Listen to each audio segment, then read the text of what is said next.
Ashoka was an Indian emperor of the Maurya dynasty. He lived around the 3rd century BC.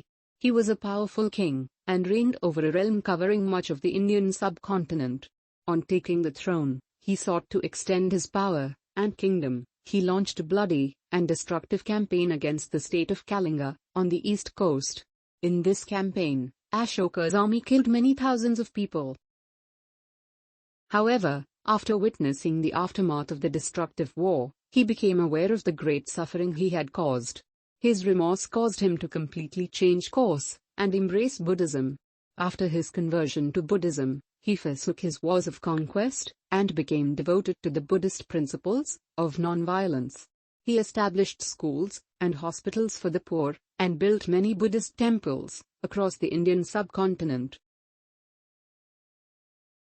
He was highly regarded in his lifetime for his enlightened rule and concern for his citizens. It completed one of the most remarkable transformations of any political leaders. In later life, he was referred to as Priyadasan, he who regards everyone with affection. His Ashoka Chakra was adopted as the symbol of independent India in 1947. Early life of Ashoka. Ashoka was the grandson of Chandragupta Maurya, who founded the Mauryan dynasty. His father was Bindusara, who was widely considered to be a good ruler of the kingdom. His mother was Empress Subhadrani, a Hindu Brahmin. He had several half-brothers and sisters from his father's other wife. Ashoka was a fierce fighter and hunter with great military prowess. He was given military training and responsibility for maintaining order in local provinces. Compared to his siblings, Ashoka was considered ugly, and when young he resented their comparable popularity. On the death of his father, there was a power struggle for the throne. Stories from the time suggest Ashoka killed his siblings and the legitimate heir to the throne in his remorseless quest for power. He was crowned king in 269 BCE, 4 years after his succession to power, suggesting a prolonged power struggle. After ascending to the throne, Ashoka extended the borders of his empire, taking Assam in the east and Iran in the west. His realm extended over much of the Indian subcontinent, except Tamil areas in the very south and in Sri Lanka. Conquest of Kalinga. Kalinga, modern-day Odisha and Andhra, was a province on the east coast of India. It had a strong Buddhist following and was ruled by a monarchy and parliamentary democracy, which was unusually democratic for the time. However, with Ashoka's great military strength, he succeeded in conquering and defeating this province. It is said up to 100,000 soldiers were killed and more deported. On entering the city, Ashoka was moved by the extent of the destruction and suffering he had caused. Edict 13 of the Edicts of Ashoka recount his later view.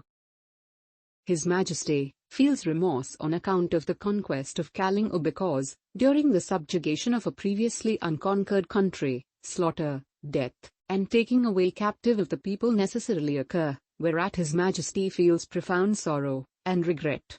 Around this time, King Ashoka also gave a famous speech where he talks about the paradox of his victory. What have I done? If this is a victory, what's a defeat then? Is this a victory or a defeat? Is this justice or injustice? Is it gallantry or a rout? Is it valor to kill innocent children and women? Did I do it to widen the empire, and for prosperity, or to destroy the other's kingdom and splendor? Conversion to Buddhism. One legend tells how Ashoka was walking around the vanquished city when he heard a Buddhist monk softly chanting a Buddhist mantra, Buddham Saranam Gacchami, I take refuge in Lord Buddha. On hearing this, Ashoka was deeply moved, and he spoke to the Buddhist monk Upagupta, saying he wished to learn more. After this incident, Ashoka began his conversion to Buddhism. He sought to relinquish his bloodthirsty past, but live according to the Buddhist principles of compassion and non-violence. As Ashoka became a devout Buddhist, his reign changed dramatically. He gave up the wars of conquest, but sought to provide better public services, hospitals and schools, for his citizens. He traveled extensively throughout India and Ceylon, building many temples and statues to the Buddha. He had inscribed in many places Ahimsa Paramo Dharma, non-violence is the greatest virtue. He also issued edicts against Vedic animal sacrifices, and supported the welfare of animals. This included the banning of hunting, and the slaughter of common cattle.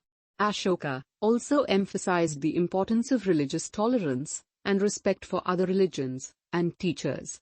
Although Ashoka was a Buddhist, he was on friendly terms with other religious groups, especially Hindu monks, and may have incorporated aspects of Hinduism into his worldview. Ashoka also had many edicts and teachings inscribed in pillars and rocks.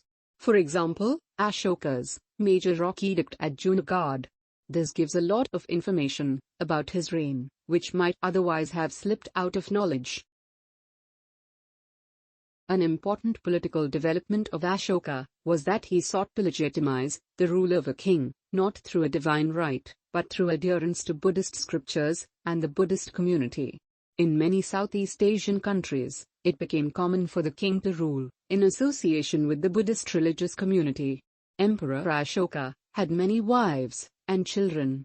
His first wife was Vidisha Mahadavishekya Maurya Sandamitra. She bore him twins Mohindra and Sangamitra. Ashoka entrusted these two to spread Buddhism in Sri Lanka, where they proved successful.